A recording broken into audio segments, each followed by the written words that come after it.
الرحمن الرحيم الحمد لله رب العالمين الرحمن الرحيم مالك يوم الدين إياك نعبد وإياك نستعين اهدنا الصراط المستقيم صراط الذين أنعمت عليهم غير المغضوب عليهم ولا الضالين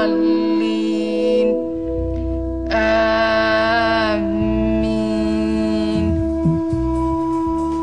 O Allah, as I lie here wounded, my spirit broken, I hear in my head the judge's voice as he pronounces me guilty.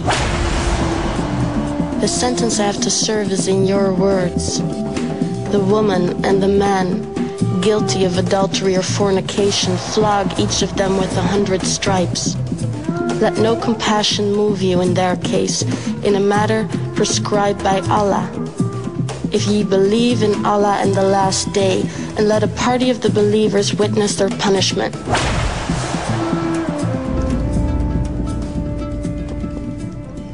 Two years ago, on a sunny day, while at the souk, my eyes were caught by those of Rahman, the most handsome man I have ever met. After that day, I couldn't help but notice his presence whenever I went to the marketplace, and I was thrilled when I learned that his appearance at the bazaar was not a coincidence. One day, he suggested we meet in secret, and I said yes.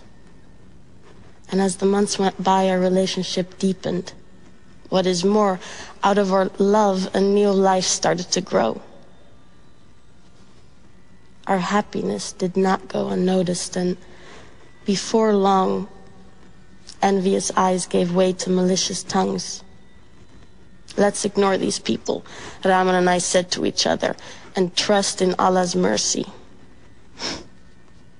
Naive, young, and in love perhaps. But we thought your holiness was on our side. Rahman and I shared affection and trust and a deep respect for each other. How could Allah disapprove? Why would he?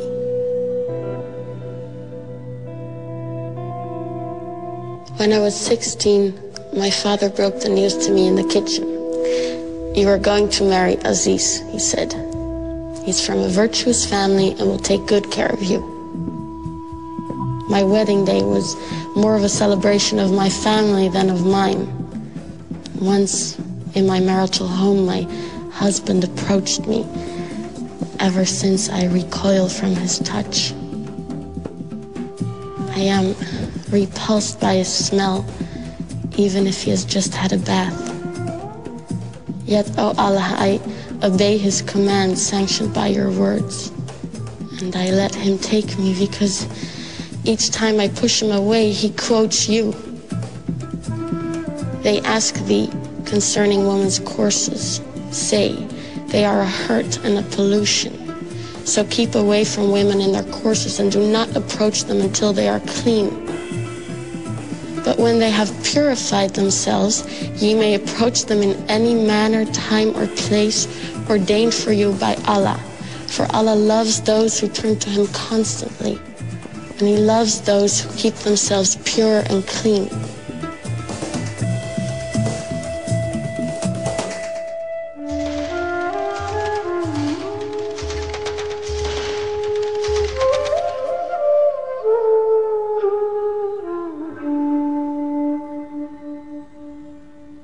Oh Allah, Most High, you say that men are the protectors and maintainers of women because you have given the one more strength than the other.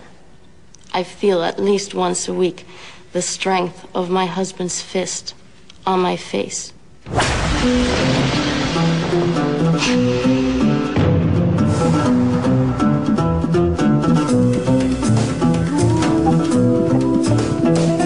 Oh Allah, Most High, life with my husband is hard to bear, but I submit my will to you. My husband supports me from his means, and therefore I am devotedly obedient. and guard in my husband's absence what you would have me guard. But my husband, maintainer and protector, fears disloyalty and ill conduct on my part. He accuses me of being ungrateful to him. He always finds a reason to doubt my loyalty to him.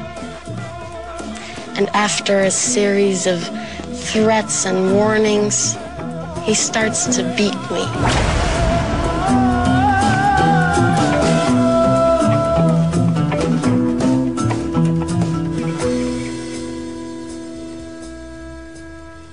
O Allah, most gracious, most merciful, just as you demand of the believing woman, I lower my gaze and guard my modesty.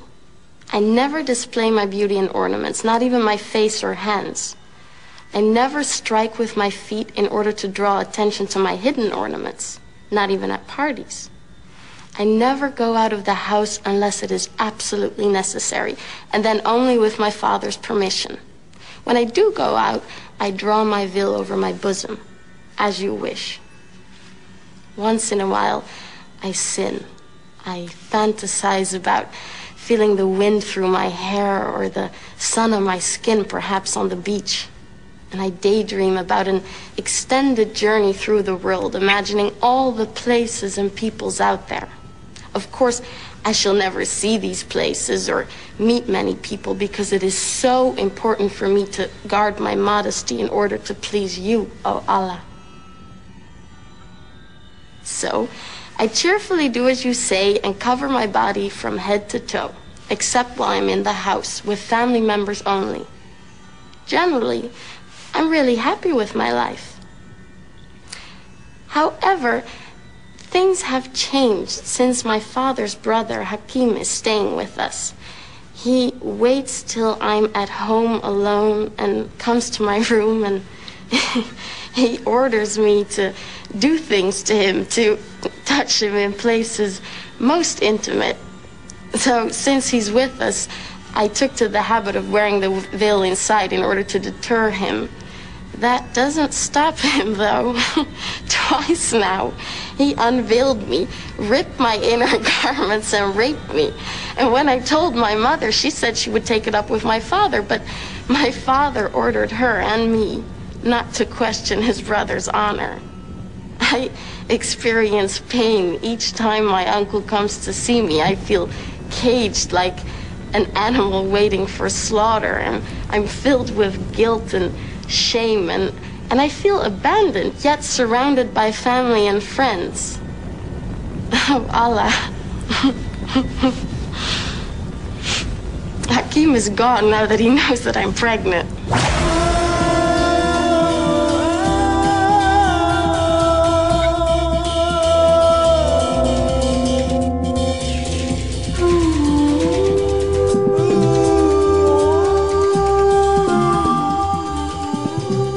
The verdict that has killed my faith and love is in your holy book. Faith in you, submission to you, feels like self-betrayal.